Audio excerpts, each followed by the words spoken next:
over!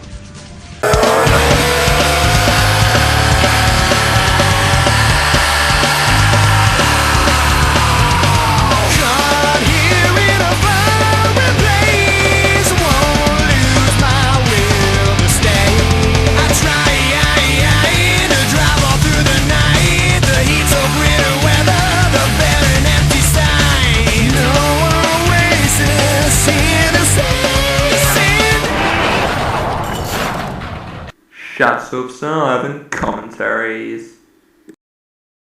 Hey guys, this is Joshua8428 here, and for my new commentary, it's going to be another second degree commentary, and it's also going to be on a user who is getting quite an infamous reputation on YouTube, Joshua8428, aka Shadbit the Hedgehog. And I'm going to commentate on his most recent commentary, which is on none other than Game Dude. Now, Game Dude has been a victim of my commentaries several times before, so you already know my thoughts on him, and I do consider him one of the worst video game reviewers on the internet, so I don't really need to say much about him. But does this mean that Joshua has hope to do better in his commentaries? Well, let's not get our hopes too high. Let's jump right into the video. I'll show you what true commentating really is.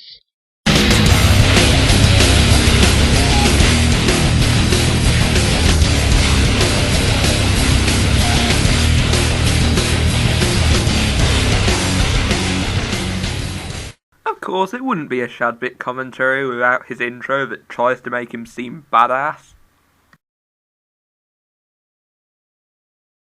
Hello YouTubers, this is Joshua8428 speaking. On today's commentary, I will be commentating on a person I really wanted to commentate on for a long time. That person is none other than Alexander4488, aka the Game Dude. I know what you're thinking. Isn't the Game Dude a little bit old school? Well, yeah. To be honest, I don't think that should really matter when making commentaries on him. I mean, take George Wood for example. He's been dead for a few years, but has that stopped people making commentaries on gaming in the Clinton years? Nope. Game Dude has pretty much cemented his bad reputation on YouTube with his crappy reviews. Not to mention, he still revises and re-uploads them. So don't let that stop you from making commentaries on him. But there was this one particular review I just wanted to commentate on, and that is his Banjo-Kazooie review. Okay, I'm a big fan of Banjo-Kazooie, as you could tell. I played Banjo-Kazooie. I didn't get a chance to beat it, but I did beat the sequel of it. And I've also played Banjo-Kazooie Nuts and Bolts, and I still have that game, and I've already beaten it. And as you all know, the Game Dude is nothing more than a whip-off of the angry video game nerd. I was not aware of that. James Wolfe. And, you know, this guy needs to stop ripping off the angry video game nerd and stop giving excuses like, I'm inspired by the angry video game nerd. I know what difference between inspiration and ripping off. Trust me. And that is the lamest excuse I have ever heard. So, without further ado, let us dive into Game Dude's Banjo-Kazooie review. Since Game Dude's theme song sucks, I'm going to replace it with better music.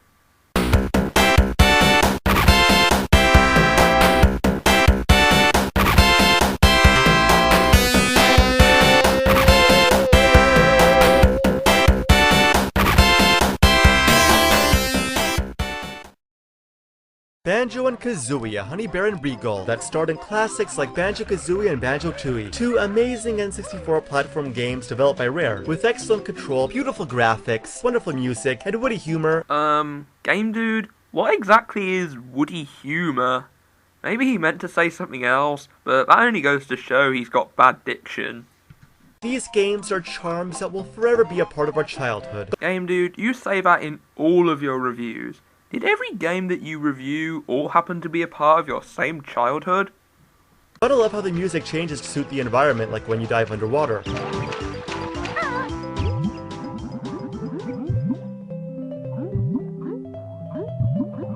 Well, this is good so far? Shadvik, if there was no need to make a comment there, then why did you bother saying it at all? I think this might be not be such a bad review after all. How everyone speaks gibberish. Alright, I'll take that back. Game Dude, the reason why they are speaking gibberish is probably because they could not afford to get good voice actors for the video game.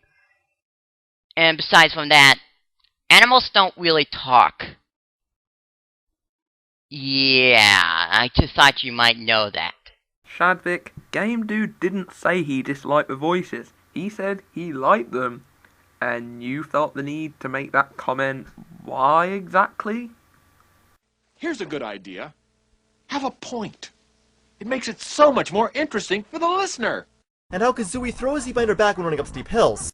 Birds are known to pick up a lot of things that are almost as big as it.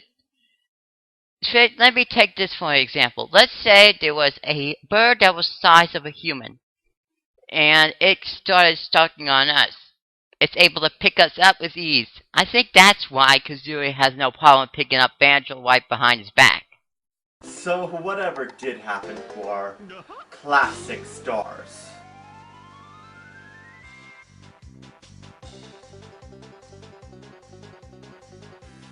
Banjo-Kazooie, Grunty's Revenge. 2 months after Banjo-Kazooie, Gruntilda, trapped underground by a boulder as a result of her battle with the Baron Bird, is reincarnated as a robot, kidnaps Kazooie, and takes her back in time, hoping she'd never meet Banjo so she'd never get in prison. As Banjo, it's your job to rescue her by also traveling back in time to stop Gruntilda. So yeah, no Kazooie. That means no flying and none of her crazy moves until you rescue her, making the game even more bland until you do so. Well, as this game was on the Game Boy Advance, that console had limitations compared to the Nintendo 64, so they weren't able to do as much with it. But I suppose to you that justifies the suckage. The game is way too short, unless you want to collect all 10 billion items that artificially lengthen it. 2 justifications as to why it stinks. Notes, Jinjos, Jiggies, totems, honeycombs, it never ends.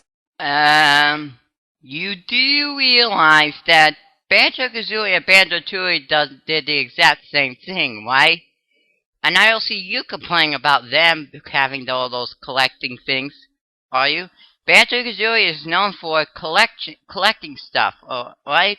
So this shouldn't be a surprise that you need to collect a lot of things. Holy shit, a decent argument.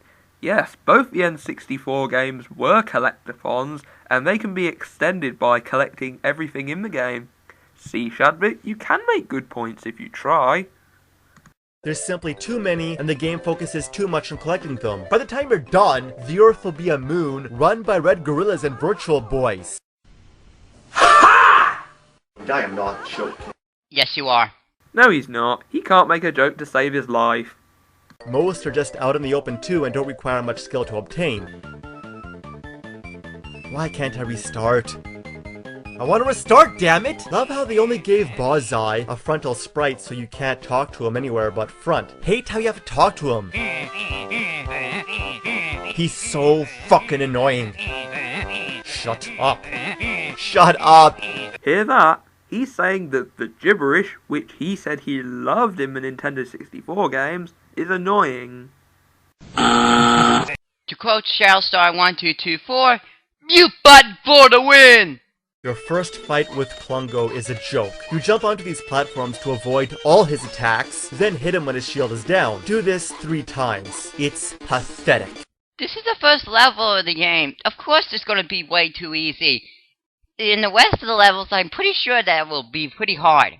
Whilst I do agree that difficulty is something that should gradually build up as the game progresses, that still doesn't mean they have to make the first boss easy as hell without attempting a slight challenge. No splash, swim, or sink? What? Maybe they couldn't afford the proper tools to get the animation of splashing right. Whilst this is more of a nitpick than an actual argument, I doubt it would have been too hard to simply make the character just fade as if he's falling into the water. That might have been easier to do. Would have been Diddy Kong Pilot with tilt sensor control but became Banjo Pilot with D-pad control when Microsoft bought Rare from Nintendo. This unbearable. Yeah, you tried to tell a joke! You get a vast empty void of silence! Shadvik, are you going to use a Nostalgia Critic clip every time Game Dude tries to make a bad joke? Disappointment is the blandest nightmare. AI lacks challenge even for a kid's game. Level design is bad, control is too sensitive. And why do you slow down when you fly over grass? If this was a kart racer, the grass would slow you down because of friction, but this is a plane racer! Basically, they did that to stop idiots like you from cheating. And a bird and witch flying in planes? I know video games aren't logical, but this crosses a line. Okay, I'll agree with you right there. This really does cross the line of logic. But it's not the logic that really counts for a video game, it's the gameplay. That's good intel. Keep working on it. Attacking enemies from the rear is almost impossible, and you get too many ice eggs that only affect enemy attack. You mean, just like in Mario Kart? Graphics and music are fantastic, but the game is still soggy territorial bear markings. Banjo-Kazooie, nuts and bolts. At long last, the only game that I was warming up to this whole entire time. Alright. I am so ready for this. Okay, Shadvik, here's the deal. I haven't played this game, and you have, and you say it's a good game, so what I want you to do is try and debunk Game Dude's arguments on the game. That's all I'm asking. A game with beautifully weird and shiny graphics that took a massive diarrhea on my childhood. Grass is lusciously green and water is sparklingly blue, but almost nothing is like the classics. Okay, Chi-Shao said this in his first and maybe last commentary, and I will say it now. Just because a game does not resemble the classics doesn't mean that the game sucks. But you know the logic of Game Dude. To him, any game that so much as tries to make change and adds variety automatically sucks to him. Would have been fine. Super Mario Sunshine is a masterpiece and it's very different from the classics. Actually, scratch what I just said. To him, the only franchise that is allowed to have change in their games is Mario. More proof that he's a fucking Mario fanboy. But this game strays way too far from its roots, and almost everything that is new, which is almost everything, is shitty. When you start the game, it seems like it's going to be a classic Banjo game, but it's nothing but a lie. This is not Banjo-Kazooie! The Banjo universe is now an 80% vehicle-based, Play-Doh Lego sandbox disaster that's barely a platform game for it relies too heavily on vehicles. Diddy Kong Racing has Banjo and kart, plane, and hovercraft, and then there's Banjo Pilot. Think that's enough vehicles? And what's wrong with vehicles being in Banjo-Kazooie world? The story is about a battle between Banjo and Grunty on who owns Spiral Mountain. It's odd, but it works. However, there's only 5 worlds, camera can be annoying, grabbing poles and ladders can be awkward, puzzle pieces don't preview levels anymore, you can make the text so small, you would need a telescope to read it. Then make them bigger! Cutscenes are a bit choppy. Could you elaborate how they look choppy? I think when he said choppy cutscenes, he was talking about the frame rate during it. And for something like that, I don't think elaboration would really make it any clearer. And while all classic characters look nice, all new ones look shit. Everyone's so fucking cubed, especially Banjo gives Blockhead a whole new meaning, and Load of Garbage is a ripoff of Mike from Reboot. Okay, guess walking through the door wasn't cool enough. Oh yeah, because bursting into particles and flying through the door makes it more epic. Oh look, Banjo and Kazooie, flying in an airplane. That makes perfect sense. Kazooie doesn't fly or do any of her crazy moves anymore. She does fuck all but use a wrench. Now she's just a bird in a backpack. Even Banjo's old moves are gone. He also does fuck all. Here we go! Whee! That was awesome. Love the shadows. They're so realistic, like the tightrope walking. It's cool that you can infinitely customize vehicles, but as long as you max out a stat or even use the default ones, you'll get the job done, eliminating any need for creativity. I think the goal with customizing vehicles is getting a setting you're most comfortable with, so it can be important to adjust the vehicle. You're only allowed to use this shit wagon at Showdown Town, and these Kingdom Hearts gummy ship clones have the same system, parts, and annoyance. They're definitely superior, but their handling is still total shit no matter how many times you customize them. Some too responsive, some not responsive enough. They're stiff and slippery. How can something be stiff and slippery at the same time? Contradiction for the loss. Turn over from everything and stop by even the smallest nick of the environment. Sometimes they get stuck under fallen debris. You son of a damn. You stupid. Fight! You daughter of a bitch. You're not fooling anyone, game dude. You're playing badly on purpose just to make the game seem like it's stupid, unfair, or hard. He does it all the time. Sometimes they get stuck over fallen debris. Fuck! Fuck! Fuck! Fuck! I wonder where Shadvik went now. Then there's the green water, that deliberately worsens control as if it wasn't bad enough, and enemies that follow you until they cause pure havoc.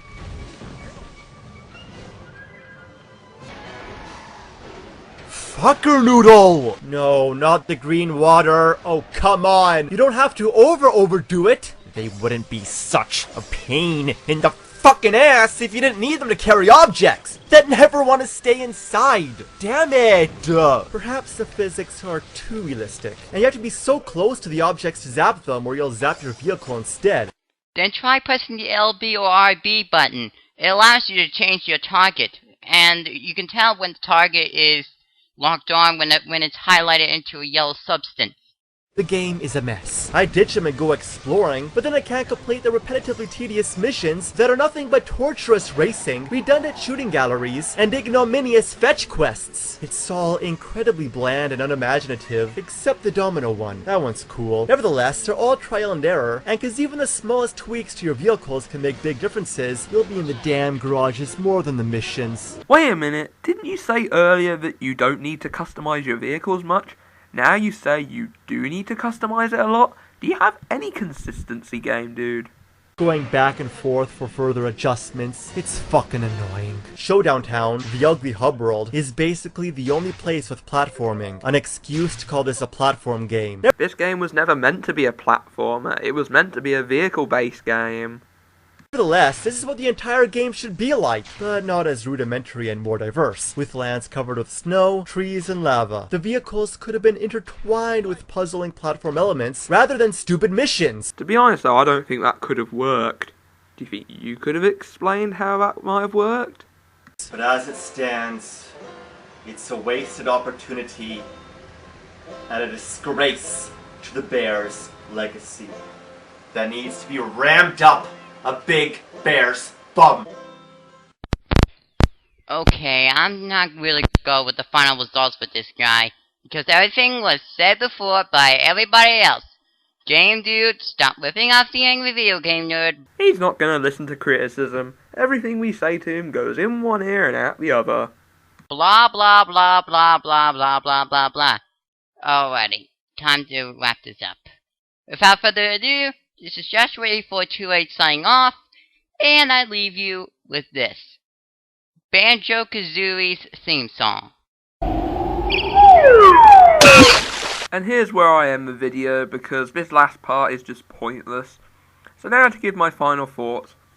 Joshua8428, I will say this commentary was better than your previous ones on Nostalgia Critic and Jigglypuff218.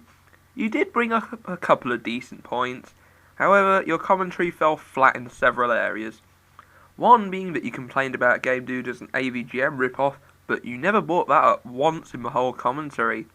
You also missed out on a lot of good points you could have made, and you have those intervals where you didn't say anything at all, and that to me just felt like filler. So, whilst this wasn't your worst commentary, it still needed improvement. As for Game Dude, no, there's no hope for that guy. He never listens to criticism, he's still revising reviews, and they're still the same garbage they used to be. But to Shadvik, just because you're doing a commentary on said person doesn't mean people will automatically like it. As you said you like Banjo-Kazooie nuts and bolts, I felt that you could have used more examples from your experiences with the game to debunk some of the arguments he had with it. Then you might have had some more meaty points. But then again, this commentary was still weak, and I should have expected this from Shadvic. But there's still hope for him to improve, and I don't think he's the worst commentator out there now. That dishonour goes to Kirby MSC. But only just. So this is Shadsoft7 saying goodbye, take care, and Captain America the First Avenger was another awesome movie. It's official. You suck.